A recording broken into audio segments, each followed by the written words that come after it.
Hello and welcome to today's Stats Café. It is also today World Tourism Day, so happy World Tourism Day. And for this occasion, we've chosen a topic which is of particular relevance, of course, to a celebration of this day. So a warm welcome to all of you. My name is Rike Hansen, and I am currently in charge of ESCAP's Statistics Division. So today we will be discussing alternative tourism indicators. And what we will focus on today relates to quite a number of things that are very pertinent, very current, both in policy discussions and statistical discussions, also transcending the topic of tourism statistics. The topic is of specific relevance to the emphasis that the whole global statistical community has put on the increased uptake of big data for official statistics. We will be looking at some studies and attempts to use web scraping techniques and also use Earth observation data in the production of tourism statistics. Today's cafe is also very relevant to the COVID-19 pandemic. This is a pandemic which all of us knows has impacted global tourism, national tourism immensely. It has also impacted tourism statistics in terms of both availability and timing of tourism statistics, and of course the need to find alternative ways of collecting the parts of data that are traditionally collected through, let's say, traditional collection tools of statistical offices, particularly in the form of surveys. And the challenges related to tourism prompted and motivated a study at ESCAP to really look into whether we can find alternative ways, alternative data, alternative technologies and tools to produce more timely and more relevant tourism statistics. And today's cafe is focusing on presenting and discussing the results, or the at least interim results of this study. And I want to thank Setya Pramana, who you all see right now, for joining us today and also presenting the parts of the study where he has had a lead role. We will also hear from my colleague Alad Munusuru, who works as a consultant here at ESCAP in the Statistics Division, and he will be focusing on the results of the use of Earth observation data in this study. And I want to thank also Anu Peltola from UNCTAD, who's joining us. It should be early morning for her now, I believe. And Anu is joining us as a discussion for today's session. And finally, I want to thank another colleague of mine, Ali Nuasolu, who's been organizing this session and will also be our moderator and facilitator today. So with that, it's time to hand over to Alec. A warm welcome to all of you. Alec, please.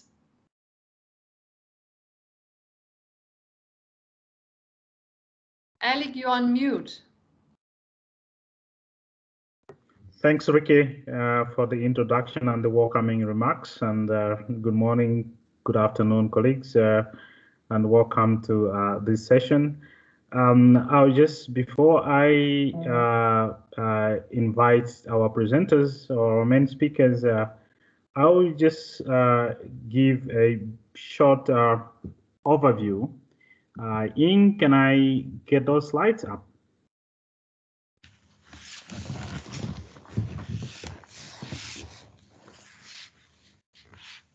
Yeah, let's go to the second slide. Thank you. Yeah, so I think Ricky has already given a very solid background of where we're coming from. And I think before we start this, I just wanted to highlight where we have come from and what really motivated us. And as alluded earlier on to, COVID really did play some various influence in what we've just done. And we've been looking at statistics offices and how they have been affected in how they produce data. And of course, we've also been observing that there've been also been a lot of positives coming out of this pandemic as we've been working from home and we've been trying to, look for alternative ways, and we've become so much electronic minded in terms of trying to collect data.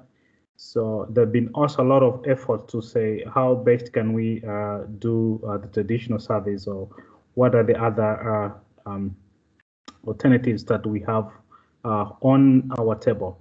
So while the COVID pandemic has affected us greatly in terms of maybe how we work, I think there've also been some other positive externalities, and I think we've seen that we've become so tech savvy, or at least been working from home, and we really want to take the best out of it.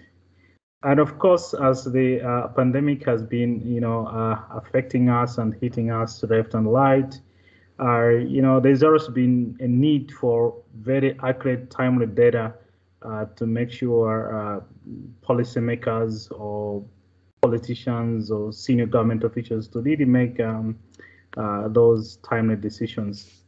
And the questions that we have is that, how can NSOs remain relevant as users opt for other alternative sources of information? Ideally, when data is not really available from our traditional sources or from our usual statistical systems, people will be scrapping the net and trying to look at all those kind of information that is available.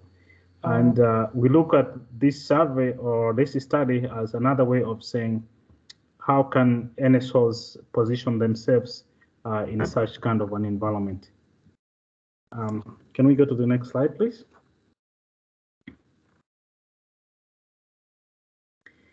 Yeah, so why did we opt for tourism?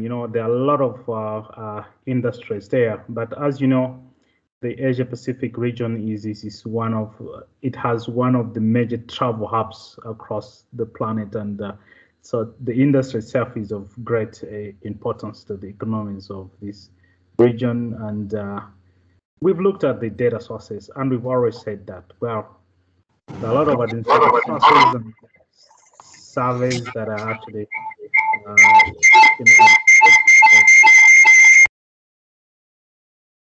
thank you. That can actually give us the different types of data that we want. But again, there are some questions that we've actually been raising in the process of this to say, what can we actually do during disasters with respect to data sources?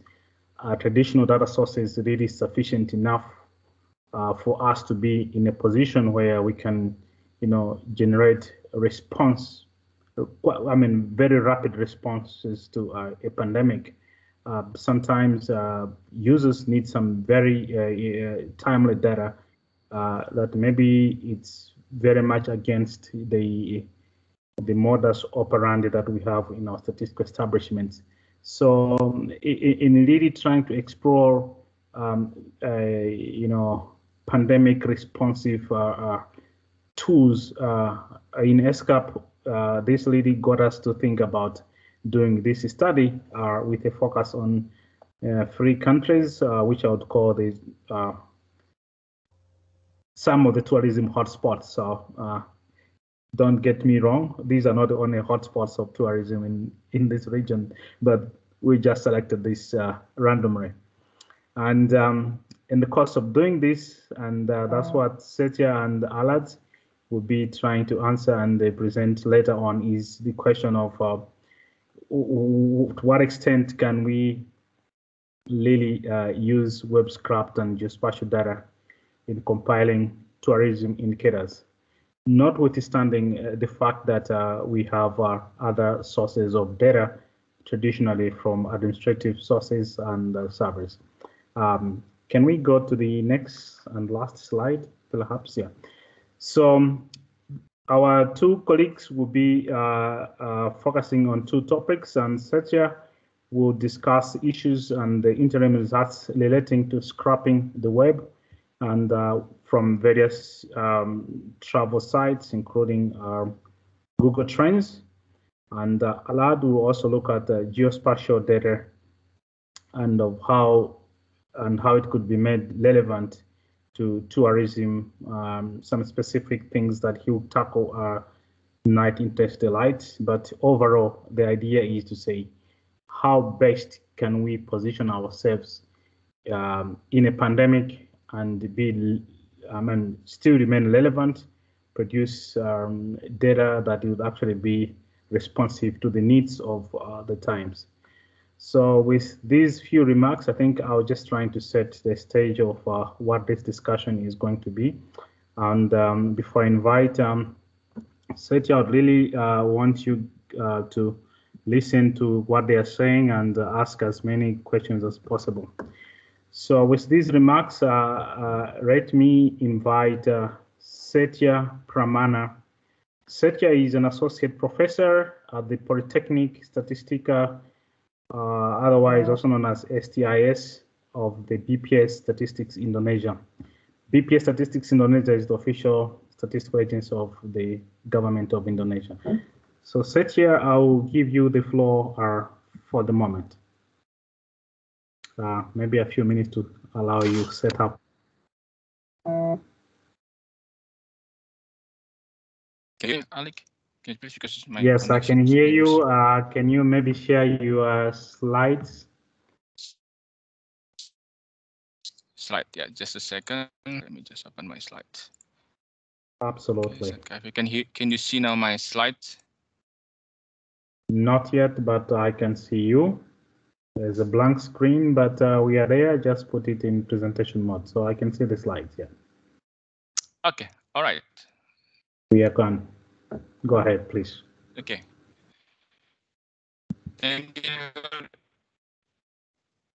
Thank you very much for your time. And hello, everybody. Good morning for some of you. Good afternoon for in Jakarta, and so maybe for other from different time zone. So asked by Alik that is it my because my connection seems bad. Ali, can you hear my voice? Yes, now I can hear you. I had a bad connection, but you are ready to go. Okay, good.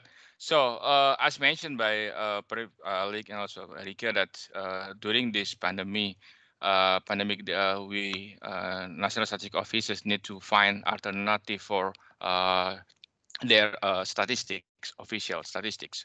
So this I'm directly discuss how different big data sources. Maybe some of you already knows about these different big data sources. So we have exhaust data, sensing data, and also digital content. So these big data sources can be used as later as maybe alternative sources for our statistics. Exhaust data. My presentation will focus on information related to exhaust data, which is related to online search and access logs, which is including the source data, and also more on digital content, how we can get information from all the information in the website or the content available in the internet. And the next presenters will present how we can utilize all the information from sensing data, which is from satellite images, from remote sensing approach for alternative or of statistics. So exhaust data, sensing data, and digital content, they have different measurement. So exhaust data and also sensing data, just they are calculating or they are measuring what people do.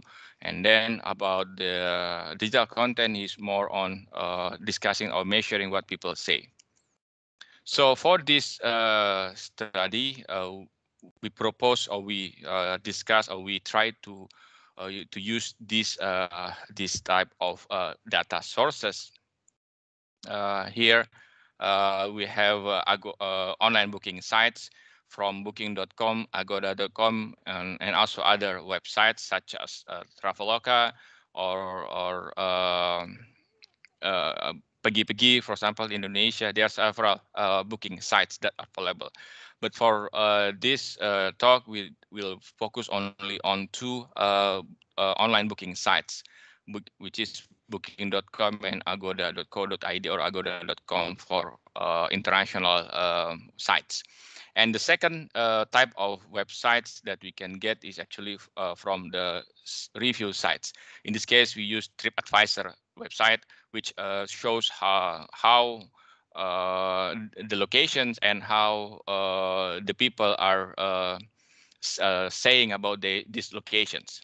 And the third one is Google Trend. So this is more information based on what people search for, and then based on that we can have a kind of index showing how popular is this terminology in this region in this period, for example. And the fourth approach we can use Google Map as maybe a different way to obtain the information of some areas or locations. So these big data sources that we are going to discuss and also maybe have a feedback from all of you. So first is from online booking sites. So we can have information how about the accommodations from these websites, for example, agoda.com or booking.com. So the technique there are several techniques. So and also several packages or platform available to obtain these data sources. In general, we use the web scraping technique. There are several packages. You can use Python or you can use R also, but mostly we use Python for these online booking sites. And in more detail, how we can access this, you can see and the link below. So this online booking site have information about the number of rooms available, the prices, and also other informations.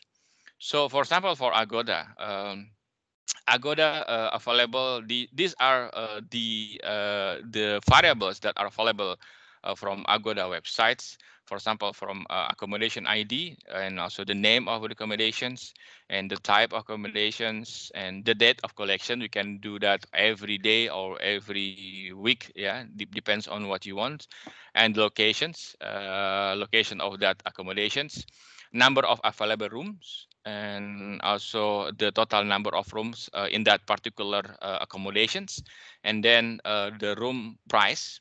So the room price also ranging from, because there are different types of rooms or accommodation. So they provide also for all available rooms, type of rooms, and also the price, the corresponding price, and also the star rating of that accommodation.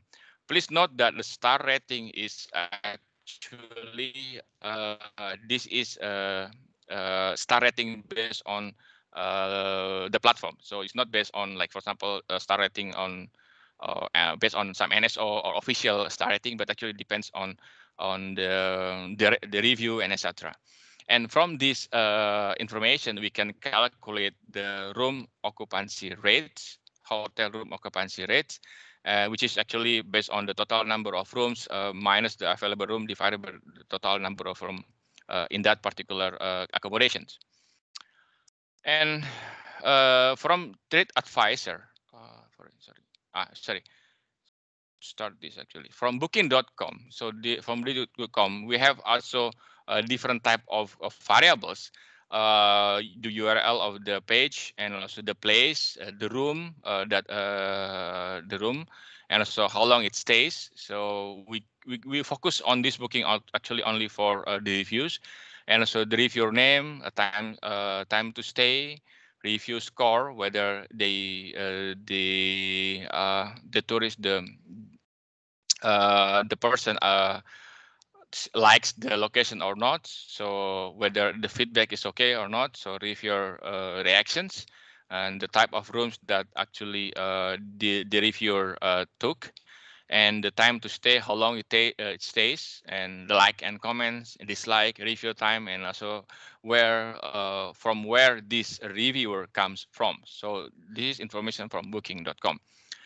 From trade advisors, we can get the information of the name of the reviewer, the dates of the staying, right, and then also the title, or whether it's going to have some wonderful location or it's bad accommodation, etc. That's the title, and then we have also the text. What are these tourists or the person who stays in that accommodation says about these accommodations. So TripAdvisor only contain 4, and also Booking contain more information, especially for reviewer countries' origins. So this the idea of this the Agoda we can collect for every day for each of the locations. For example, we can get from Bali. We have to list the um, the list of hotels or accommodation in Agoda, and then we have to find these information one by one for each accommodation.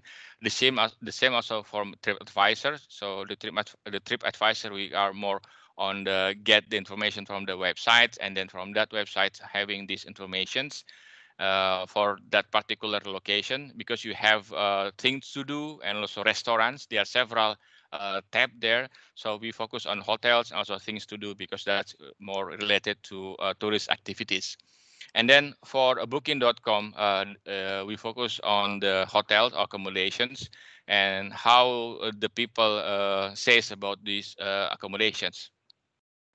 And the second type of data that maybe as alternatives is Google Trends. Actually, this is quite easy to get that. We get the information. You just go to website Google Trends, and then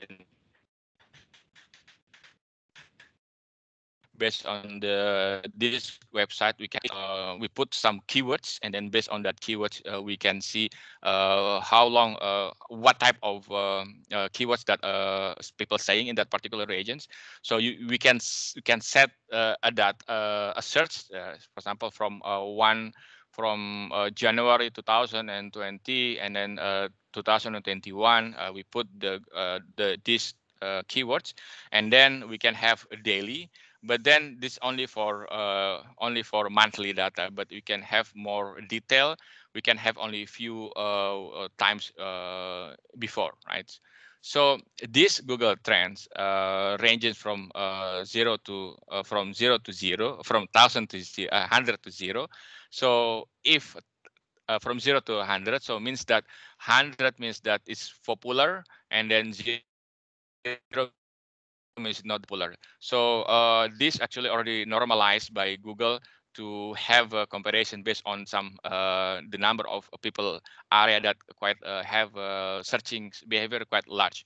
So if the one area have a large population, and then they have good connections, and then 1,000 here, and I say thousands search as compared to another regions that actually not that many, but the search is only 100. But then if we compare this to 100 and also 1,000 based on the number of search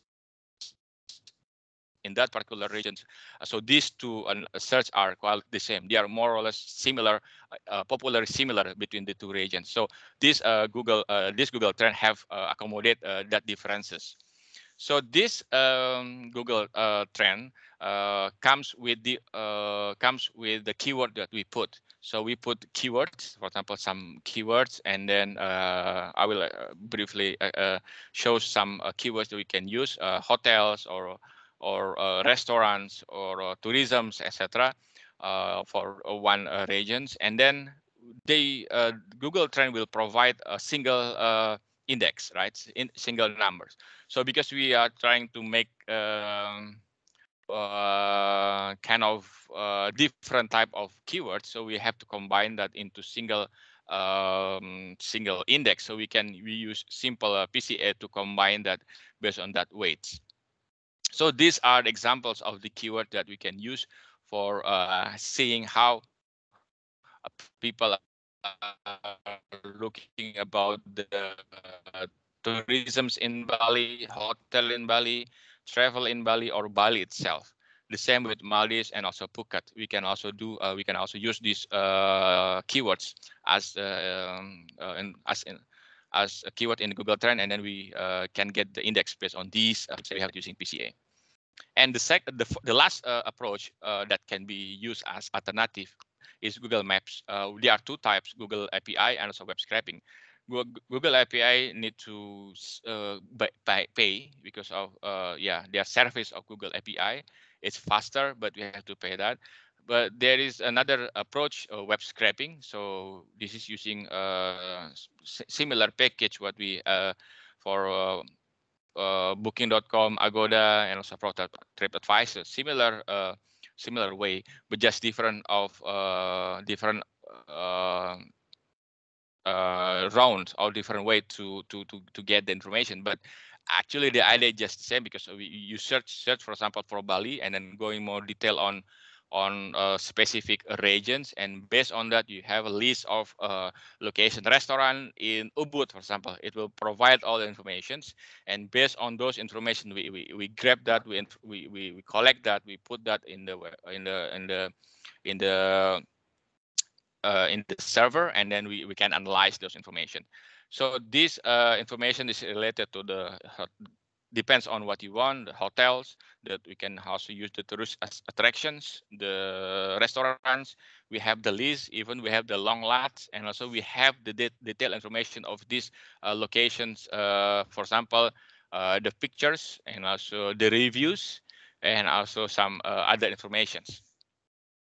So these are some information from Google Maps. So again, the place and also the ratings are basically based on people reviews, and also the time when the reviews is given. But the difference between this Google Maps and the other one, the time is not exact time, because the time in Google Map it has only saying that it's 1 year ago, 2 months ago. So it depends on when we take this information. So this is sometimes some kind of limitation of Google Map if you want to see the time of the reviews. I will explain that in the results.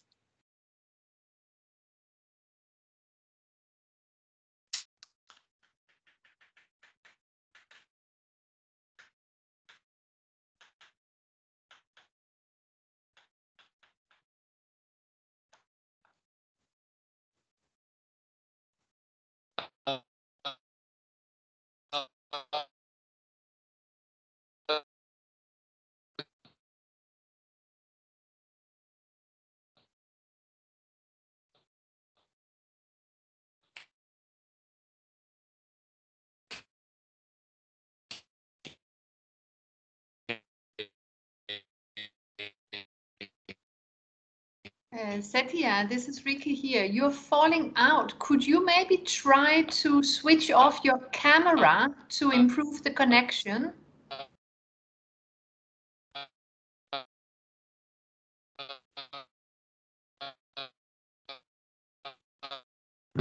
Setia, we cannot hear you.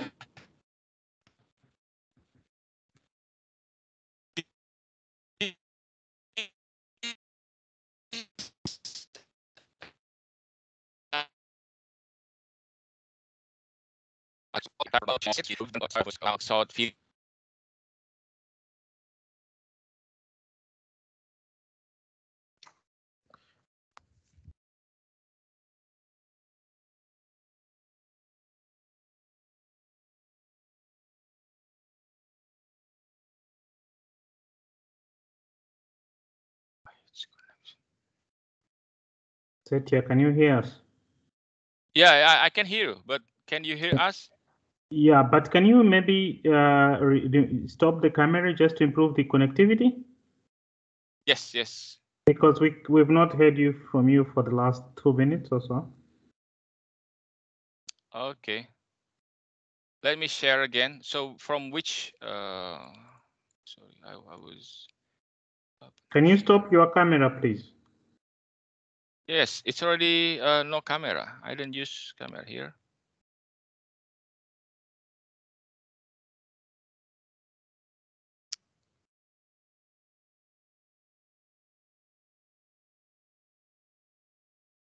Go ahead. Yes. Can you see the slides now? Yes, we can.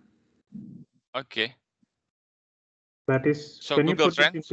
put it in presentation mode? Okay, praise. Thank you. So from which part that I lost before?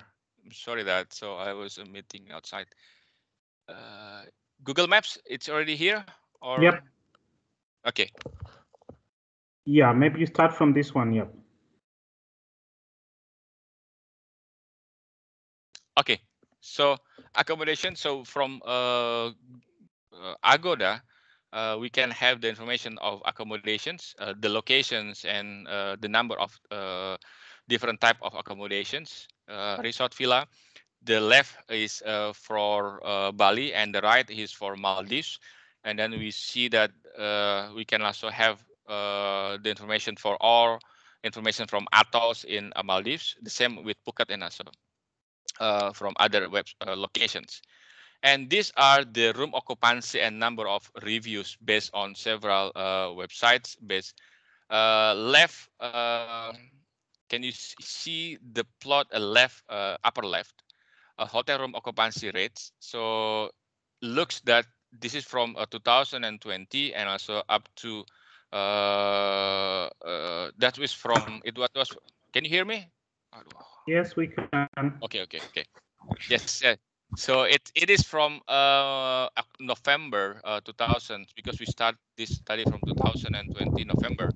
We see that the Maldives increased significantly during the end of the year, but it's not the case for Phuket, Bali. At Bali, there are slight improvement, but not as high as Maldives, because Maldives have they have their own way of uh, quarantine the people of going for Maldives. And then the right upper right, you have a number of reviews based on in Bali. So that is the based on the booking.com, we can have the number of reviews from domestic or international visitors. So look that in from January 2019 up to March, up to let's say January 2020, the number of reviews from international visitors quite high in Bali. But then after the pandemics, it's really going decrease sharply. So in May 2020 until January 2021, there is no almost none no reviews from international visitors because of a lockdown or restriction of international visitor in Bali. But then if you look at the domestic reviews, which actually previously is not that much, it's improved in the beginning of 2021. So that's showing how the domestic tourisms lead or try to that right now Bali focus on domestic, because we are still waiting for time for allowing the international visitors. In the bottom, we have the hotel room occupancy rate from Agoda, and also information from official, from BPS, and also compare with Google Trend in Bali. If you look at the left, bottom left, official rates, also Google Trend Index of searching hotel and etc., they are quite similar pattern. For example, from TripAdvisor reviews, right? So an official TripAdvisor reviews and also occupancy rate and also Google Trend, it shows similar with what official occupancy rates, but not that Google Trend Index, because Google Trend Index down, but then it's slightly up after December 2020. The same with if you look at the right bottom, see that the number of based on official number, international tourist arrivals, and then we compare with the number of international reviews, the pattern is the same. But then there is a lag. Of course, when you reviews, you not directly reviews once you are there. We expect that once we went back home, we'll go back home, then later we review of that location. So there is kind of a 1 month lag of the reviews and so the international visit arrivals. But then the pattern is the same between these two, though there is some lag of time. Based on booking.com, we can have the information of the location or no, the origin of the reviewers. So this is for Bali. This is the number of reviews based on their origin, the reviews. So 2018 is quite large in Bali, but then 2019 more reviews. Australia in these 2 years have reviews more. So Australians visitors have more becoming to Bali in 2018 and 2019. But then in 2020, if you look at more are from Indonesia because of, as I mentioned before, because of restrictions. So international visitors, less people comes, and then more Bali comes more enhanced or supported by domestic tourisms.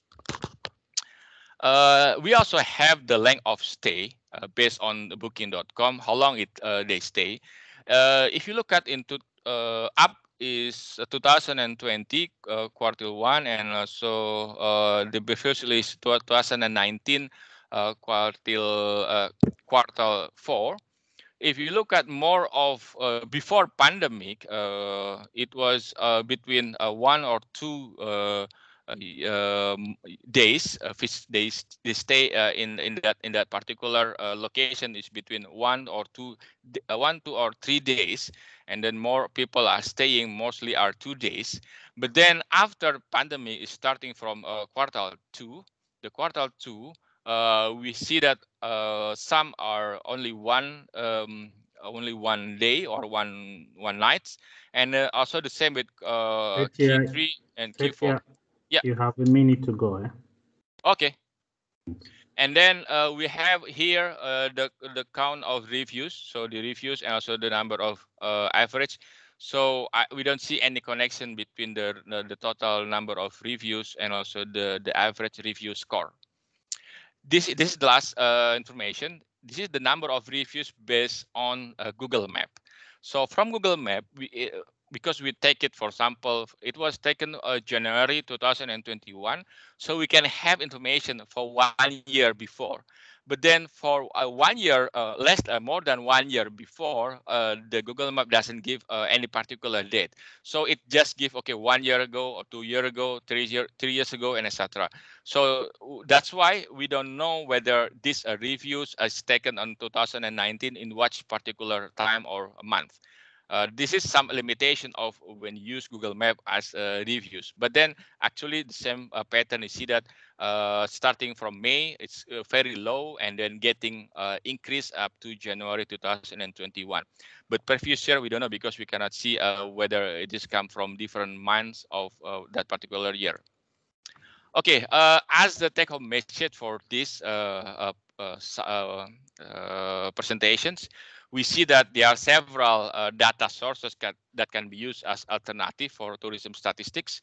And then the information, the variables and availability of this platform are different. And then there are several algorithms need to be performed to clean and to aggregate that and then to integrate them into a statistical system. And then these data sources can be used as complement for existing tourism statistics provided by National Statistics Office. I think that's all of my presentation. Thank you very much for your time. Sorry for the bad connection here. Thank you. I return back to you, Alex. Thank you, Satya, for a detailed presentation, and I think a lot of interesting things. And couple of questions coming on. I would suggest we hold on to those questions and then we'll come back to them after we go to the next presenter. So can I invite Alad Monsolo? He's a GSI consultant with Statistics Division of ESCAP. He would talk about the GIS side of this study. So Alad, you have the floor, please.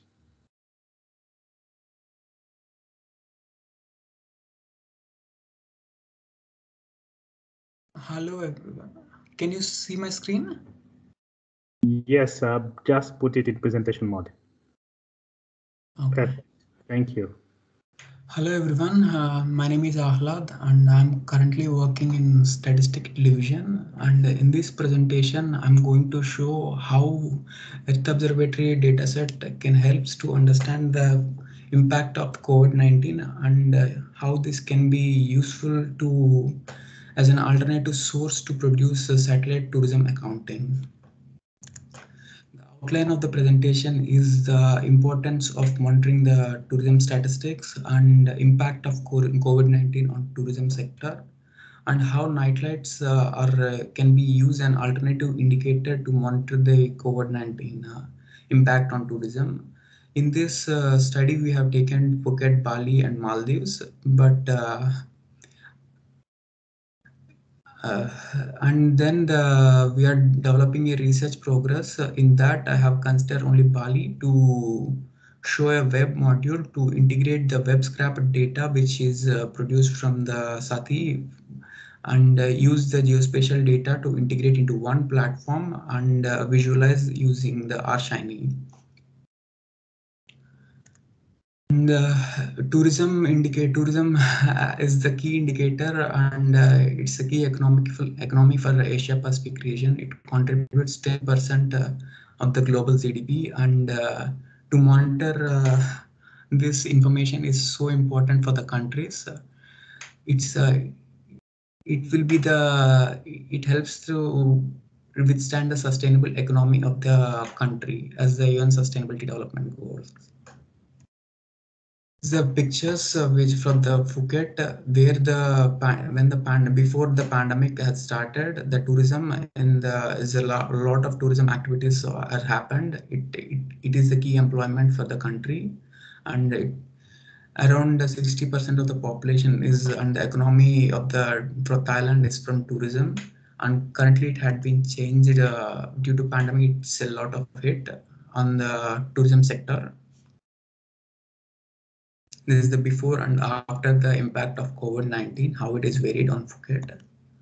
To understand these changes, where exactly the tourist places or tourist hotspots are affected by COVID-19, or where it is decreasing and where the impact is running, these nightlights datasets can be helpful. The advantage of these datasets is in each location we know what's happening in the region of our interest. For example, in Bali we have taken to visualize more clear on this.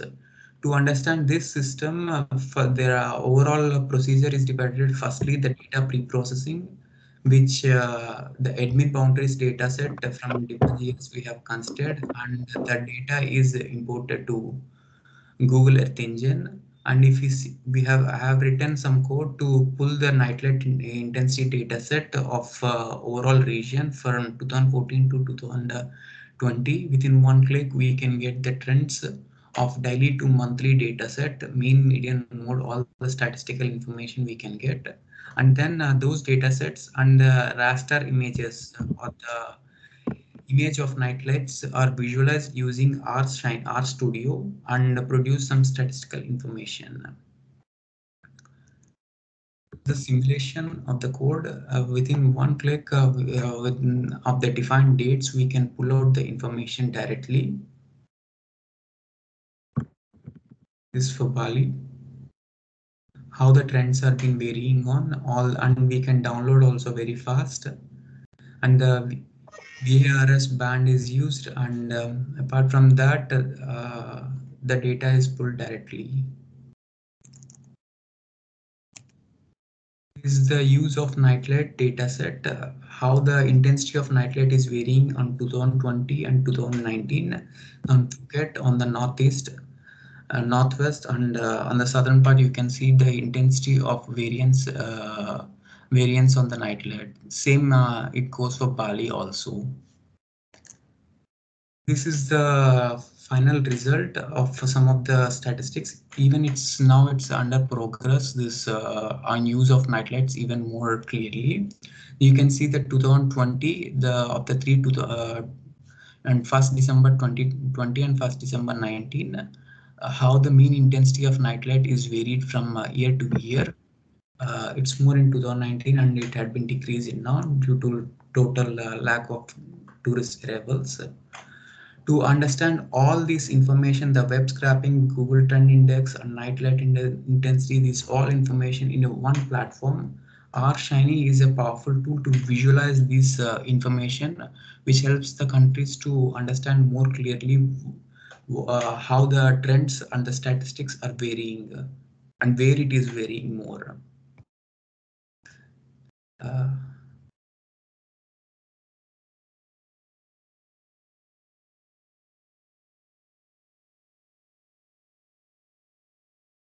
It may take some couple of seconds, I hope. This platform is totally open and to develop to integrate statistics and aerial Earth observatory data sets. And I can share the link of this. This is the domestic tourists, international tourists, and reviews from the web scraper data sets and Google Trend Index of year to year and occupancy rates and nightlights 2019 and 2020. This wiper represents the months from Jan to December of both the years if it is connected in each month. If we change this to third month, overall numbers will vary, and the index, the maps, trends are been varying on.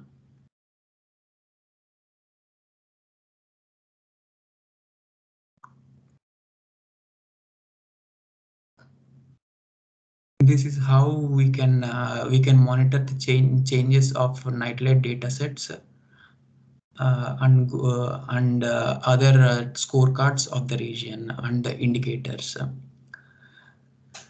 In each pixel, if we click that, the mean intensity of that month in that location had been occurred. This is a vector-based system types. This one developed after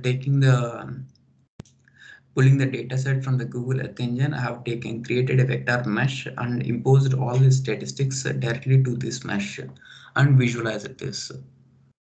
And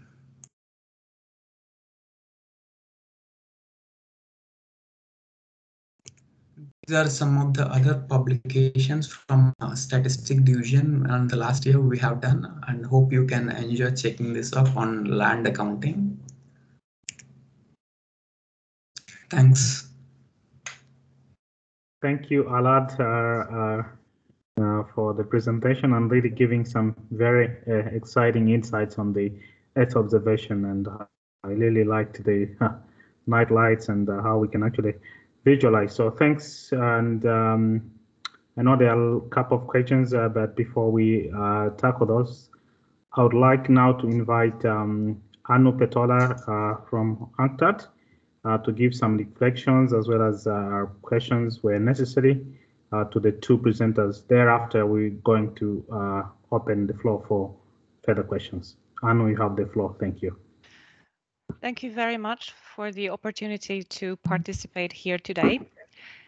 I'm the acting head of statistics in the UN Conference on Trade and Development now, and we're also very much looking forward to finding new innovative options for timelier data, especially for our data-driven policy support work, and also in the statistics branch. So thank you for the thought-provoking presentations. Certainly, the global pandemic severely disrupted or hampered the traditional statistics production across the globe in many ways. Suddenly, traditional surveys, face-to-face interviewing did not work anymore. Many companies closed their doors and they were not there to provide data to statistical surveys. Some definitions like unemployed suddenly became unclear and had to be reconsidered. So I think your work is an excellent example of what statisticians can do when things change almost overnight in an unexpected way. This innovative work and initiative shows the strength of statisticians when we work together globally. Some statistical offices started quickly using big data when the pandemic hit, with government and private partners, like data on ship tracking, which is almost real time, road traffic sensors, credit card transactions, mobile phone tracking, and shared their approaches, helping other statistical offices. Probably many innovations will stay in the regular statistical production going forward, and out of a sudden, big data is a real option. This has not been the case. There have been many projects trying to advance the use of big data, but progress has been slow before the pandemic. So in a crisis when uncertainty is high, people look for information much more than before to make sense of what's happening. Timeliness is everything. In spring 2020, UNCTAD Statistics was preparing a publication called SDG Pulse to be released in June after the pandemic hit. And we also had to look for timelier data to tell the story of how the pandemic derails progress towards SDGs across the globe. We analyzed online flight radar data and air pollution data based on satellite imagery, among others. But I can imagine that a decision maker would take any data they can get to support them in important decisions. Clearly, the time to procrastinate in the use of new data sources is over. But we also need a reliable body of information, a solid basis with detailed structural data that is representative, that can be used as a stepping stone for any quick estimates. So I see three issues for consideration here. First, the quality status and further detailed study of differences between these estimates and official statistics beyond similar patterns would be quite interesting. Second, discussion on ethics and potential bias when we aim to leave no one uncounted, and the data sources here may not always be representative. How do we overcome that issue? Third, what is the role of the national statistical offices and how to move forward? On point one, maybe just to elaborate a bit, CETIA was using official statistics to compare and validate the FAST indicators. How do you see the future? What's the relation of traditionally collected and compiled official statistics and these new data sources? Do you think they can or should coexist? Would it be useful to review the quality of the data from different sources in more detail and investigate reasons for the differences so that we understand better the caveats and maybe can develop methods? The second question to CETIA and also to the audience could be related to data ethics. The pandemic shows that wrong decisions can be very costly. Even having indication of what might be happening now than what happened in the past can be a lifesaver. Should we ask Google, Facebook, or Booking.com to compile tourism indicators directly from their data? Or do you see benefits from statistical offices' involvement in terms of data ethics, perhaps? If so, what should be their role? And how can they start investing in big data skills and methods? One more on point three. We've seen a lot of development over the years where the geospatial and statistical communities are trying to start working closer together. Statistical offices can in principle use any source they find useful for official statistics, including big data, including satellite imagery. But still today, even the most advanced statistical offices lack the capacity to utilize satellite data as a source for regular statistical production. So you analyzed the changes in nightlights during the COVID-19 pandemic. We have seen some applications on land cover, crops, urban rural systems, trade and transport. in your experience, Alad, how close are we to integrating data from satellite imagery to official statistics? What might help? Use cases like night lights is very useful and inspiring. These are also global data sources. Who should do the compilation? If national statistical offices, should we develop common methods so that all countries would use this data in the same way? Thank you very much. Thank you very much, Anu, for those thought-provoking questions and insights. And can I ask Satya to have initial reactions? Then I'll go to Alad. Satya. Okay. All right. Yes. Can you hear me, Alec? So yes. Have some yes, I can hear you. Okay. Thank you. So actually, this really very good issues raised by Anna, that the quality of study and also the ethics, and also the bias, and also what will be the next role of official statistics, especially NSO, for having this. So the first question is related whether we, what is the future, whether we still use the traditional approach or we only based on this websites or what, for example, right? So whether these two approaches coexist or not, right? I think, in my opinions, that in the near future we still have to do both. And right now, because some of the actually we can say like this. So the information from, for example, from Booking.com or Agoda is only part. It's kind of a sample of the whole number of what is the number of room that are booked, right? Because usually one accommodations only provide maybe a part of that rooms only for Agoda, for Booking.com, but not all. So the information based on from the information from official actually is for all information that how many rooms that actually booked in that particular accommodations. So we need, if the data is available in both sides, we can use that as a complement, also as the checking for each data. And so the data ethics, and also data there's a letter data ethics, and also the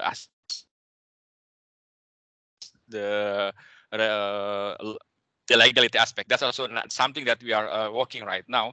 But in Indonesia, for example, we have already a regulation that all of the companies that actually they run their companies on digital and also related to online market or online digital approach. So they need to report their data to government, which actually through a PPS.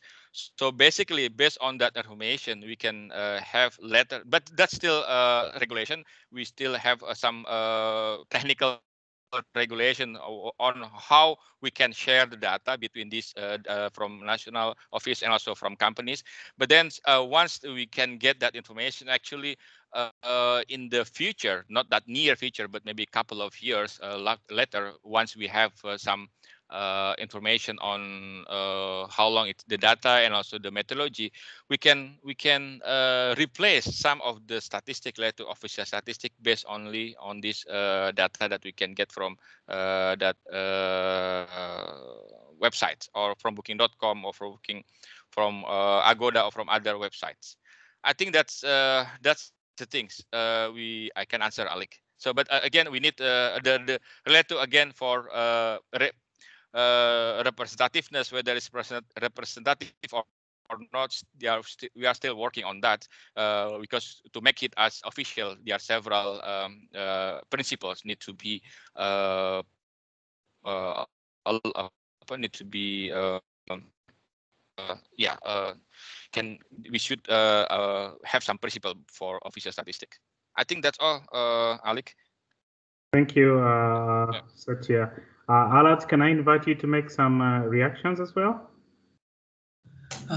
Yes, it's the use of nightlet datasets is currently been advancing, and we need to set up some standard procedures to use.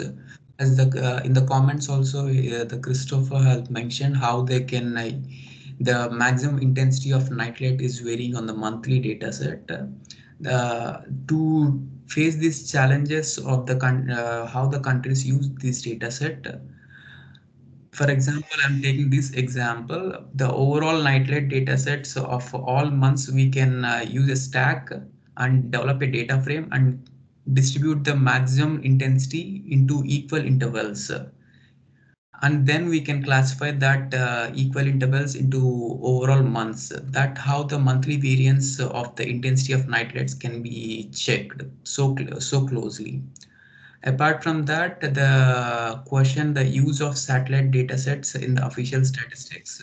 By these procedures, if we improve these methodology techniques from the stat bureaus or map agency, it may speed up the results to use the use of Earth observatory data for official statistics. That's it from me.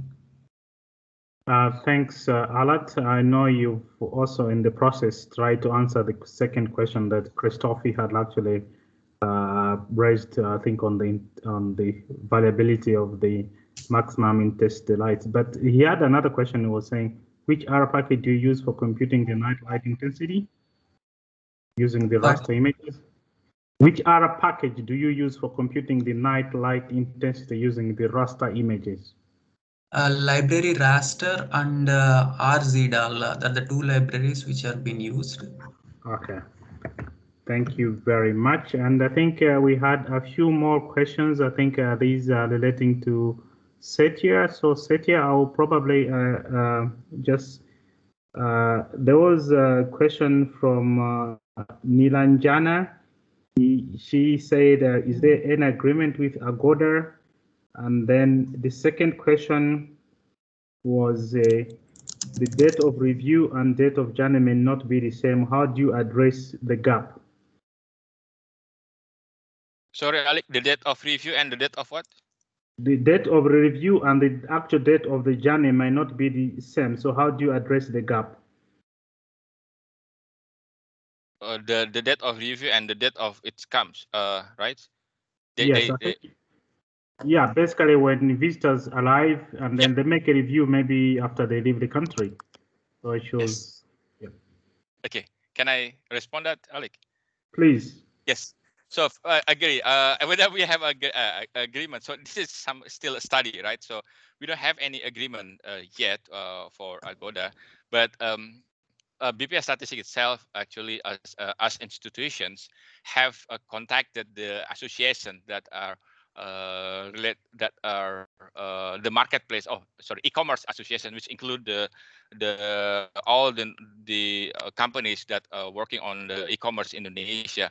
So this actually we are discussing on how we can proceed on the legal aspect of getting information of the data, not only for Agoda, also for different webs from different companies, so we can have the data directly from them. But then we don't have any yet Agoda agreement with Agoda.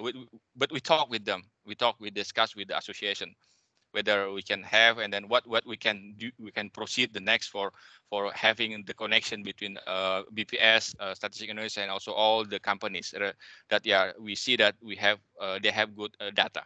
And then the date of review and also the date when they visit, right? So again, that's actually I showed that in the plot that there is a 1 month gap. So in average, right?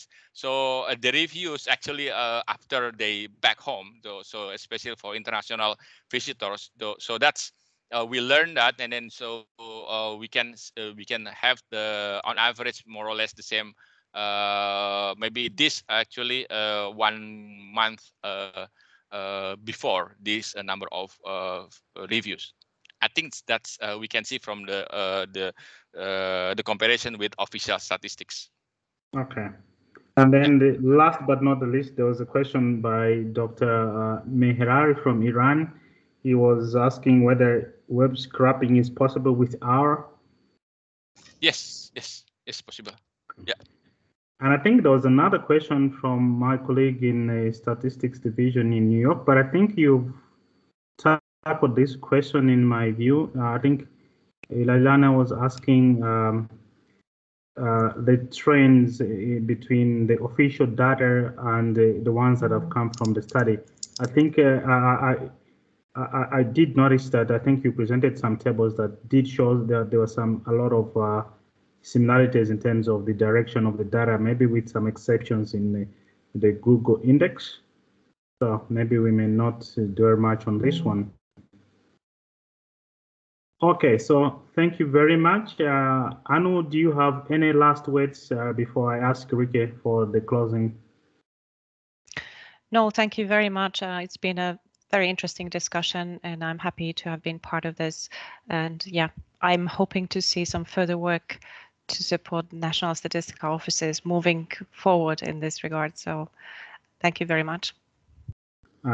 Thank you very much. And before I ask Rike for her closing remarks,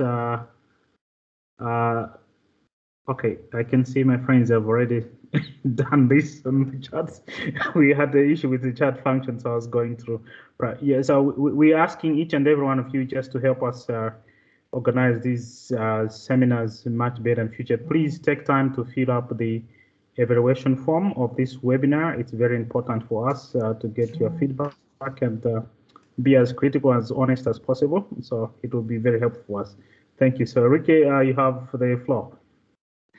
Yeah, thank you so much. Thank you, Alec, and thanks to Setia and Alad for excellent presentations and all the work that you've put in it before putting the interim results on in your presentation. So that was just excellent, and also big thanks to Anu for really good discussions that takes the reflections also to another level. And that was actually some of the points I was thinking of just saying a little bit about in closing here, because the type of study that we've been listening to today, it feeds very much into some of the big questions that are being addressed, or at least reflected upon by the international statistical community at the moment. And that is really about the role of national statistical offices looking a little bit ahead when we see this enormous change that is happening still and has already happened for a while in terms of the data landscape broadly. We are looking at an increasing number of data sources that are either held by private sector companies or international by nature. So the whole concept of a national statistical office is actually challenged. We also see these issues related to ownership of data, who generates them, who actually owns it, and that brings to the table new dimensions of the privacy and confidentiality that statistical offices have always had to deal with, and it also brings up broader ethical questions. There is a specific aspect here about the quality dimension, and this is also something that was picked up by my good friend Vivian in the Philippines in one of the comments we saw in the chat in terms of the comparison with official statistics. And of course, this is one of the things that would need to be looked more into, a comparative study, so that we can say something about the accuracy. We can already say something about a number of other quality dimensions of this kind of work, because it's definitely scoring very high on the timeliness dimension of quality.